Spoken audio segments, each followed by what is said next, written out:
Hey, what's up, everybody? This is both DGN Sports Network. Gonna go over Week 10 picks with you, giving you a little update on our Circa Sports and our ESPN rankings for the year. Circa, we were 4-1 last week, and that moves us to 29-16 on the year. We are now actually in the top 50, so we're doing really well right there. We just got to keep getting winning weeks, and hopefully we'll get a good payout at the end of the year. For our ESPN pick'em, Ben and I both had pretty terrible weeks at 6-8. Wes ended up at 10-4, so he had a really solid week there. Ben still has the overall lead at 80-54 for 60%. Wes is 79-55, so right on his tail there. That's a good little battle going. And I'm still 4 games under 500. Hopefully I'll get there this week, try to get above 50%. For the games this week, we couldn't get together to get everybody on before the Thursday night. I believe Wes and I took the Colts and Ben had the Titans.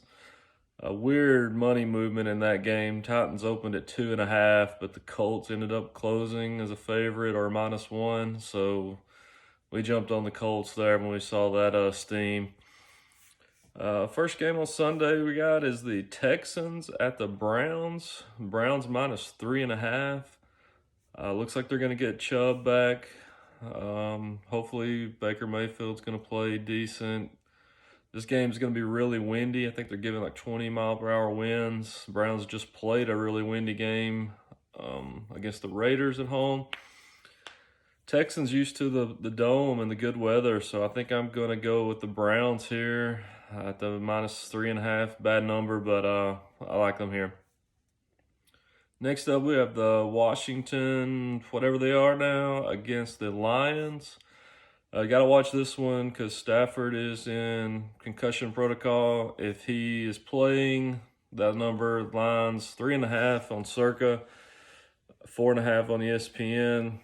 If Stafford's playing, this is probably going to be one of my card picks. So I'm going to go with the Lions here. I just can't back Washington. Alex Smith's comeback story is great, but he's not gonna lead them to many long-term victories here. So take the Lions if Stafford's playing. Next up, the Jags are at the Packers. Packers are -3.5 on the ESPN lines. It's about the same in real life. That's just a big number. Packers have been really putting it on bad teams when they lay in double digits, but just one of my mottos. I'm usually going to take the double-digit dog. So I'm leaning towards the Jags here. The quarterback they got playing is really looking decent too, so they may throw some points, get a little backdoor cover there. Leaning Jags. Next up, Eagles at the Giants. The Giants +3.5, +3, depending on where you're at. This is the gross NFC East. I don't know how you could take the favorite, really. A team getting, especially if you're getting 3.5 at home. They got a pretty good record on the year with that number. And I just don't see the Eagles pulling away from anyone with the big injuries that they have. So I'm going to go with the Giants there. Bucks at the Panthers. Panthers lost CMC after 1 week back. +6 is the line here on Circa. Bucks coming off this massive beatdown that they got by the Saints. So you would think this is a good bounce back spot for them. But I'm actually going to be against them again. I like the Panthers. This is a really gritty team. Teddy Bridgewater's been looking really good. I don't think the Bucks have it together yet. They're missing something. I'm not sure quite what it is. I look for them to be good eventually towards the end of the year, but right now I'm going to still take the Panthers. Bills at the Cardinals. Cardinals -2.5 on Circa, -1.5 on ESPN. I'm going to take the Cardinals here. Bills got the big cross country here. Coming off the big game last week against the Seahawks, looking like a little bit of a letdown spot here maybe. Cards need a win. They have not been playing good. So this was a tough one. Shit. I'm going to go with the Cards, though.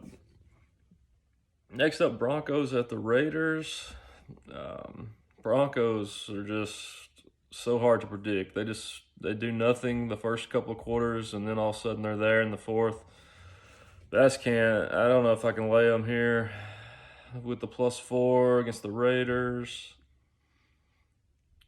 Raiders are a decent team. Probably gonna be getting a lot of money in on the Raiders here at home. So Vegas may need the Broncos to cover.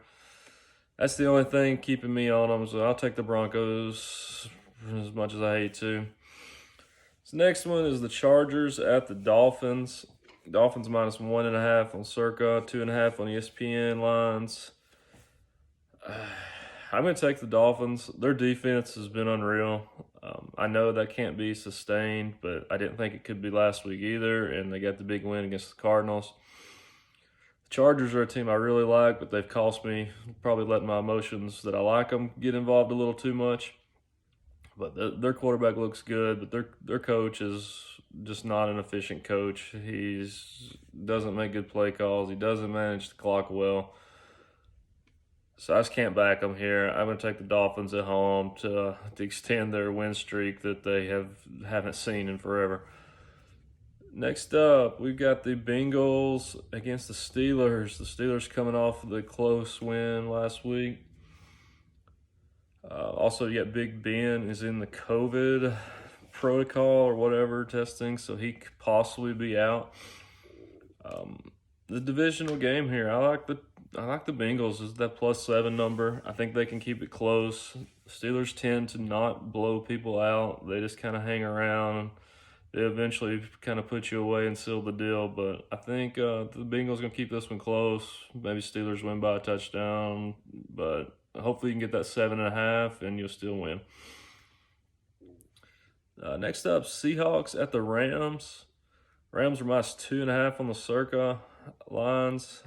I'm assuming everyone's going to be on the Seahawks. Public be on the Seahawks. Probably. I'm not sure what the percentage would be yet, but I'm just assuming there. I'm going to go with the Rams. I think it's just a good spot to fade them here. I don't have a really good reason, but I like going against the grain, really. So I'm going to take the Rams. 49ers at the Saints. Saints -9.5, coming off their beatdown of the Bucks. I think that's just a little much, even though the 49ers are beat up and barely can form a team. I'm going to take the 49ers. I hope the Saints are kind of sleepwalking, maybe a little drunk, happy, and just don't come out to get the job done in a flat spot here. So give me the 49ers. Next up, Ravens at the Pats. Pats +7. Man, that was a home game. I just don't see the Patriots keeping it close to the Ravens. Their defense is terrible. I know Belichick's got a good game plan and it usually has a good idea what to do with the running quarterbacks, but I can't take the Patriots here. I just can't do it. So give me the Ravens -7. That one's tough though. Next up, Vikings Monday Night Football at the Bears. Bears +2.5, +3, depending on where you're at. This is one of those lines that's a little fishy to me. Everyone's seen the Bears offense. You know that they're terrible. They're not going to score many points. You kind of would think this should be more like a 6.5, 7-point spread. So one to keep watching as the week goes on, see if it moves any, or see if the Bears are getting some sharp money to keep that down. Right now, I'm going to lean towards the Vikings. I just think they're a way better team. Kirk Cousins does have his Monday night issues. I think he's like 0-9 in his career against the spread on Monday night, but they seem like the right side here. But again, watch it to see how that line moves. That's all we got for the week. Hopefully next week we'll get everybody else together and have a little bit more discussion, but we got our picks out there. We'll put the final card out on Twitter at DJN Sportsnet 1. Sometime before kickoff on Sunday. Hope everybody has a good weekend. Win some money. Like and subscribe, please. And hopefully we'll keep this going. Appreciate it.